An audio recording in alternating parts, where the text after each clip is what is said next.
Yeah, so you always form an entity. If you're going to do business, do it through a business entity to be sure. That's always the answer. You never want to do it as an individual. You don't want to do it with other people as a partnership, because then the liabilities of the business become the liabilities of the person. And you don't want to expose your personal assets and your personal liability any more than you absolutely have to. So the answer is always form a company. The question then becomes, well, what type of company? Where should I form it?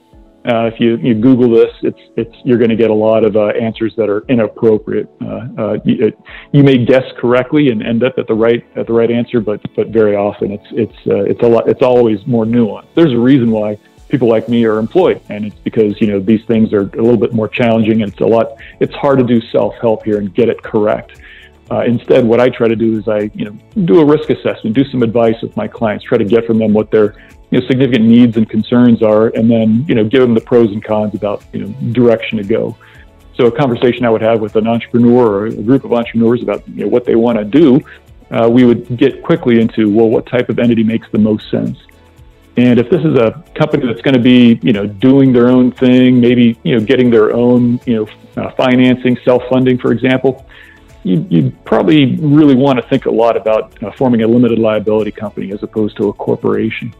And the reason for that is LLCs are disregarded tax entities. The taxes are paid at your personal level as opposed to the company level. Corporation pays tax at the corporate level, and then they also pay tax whenever distributions are made. So sometimes that's called double taxation. But all startups will lose money early on, right? If you do a startup and you start making money immediately, making a profit immediately, good for you. Most don't do that.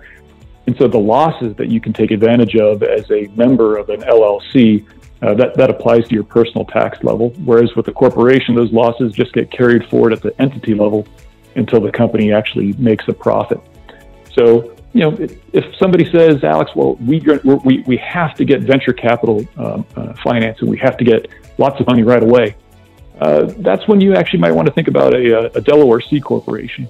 And we can talk about why Delaware or Ohio, but if you are going to get investor money, smart institutional money, almost always you need to be a C corporation, and preferably a Delaware C corporation, because investors don't want to be members of an LLC. They don't want to be partners. They don't want to get a K-1.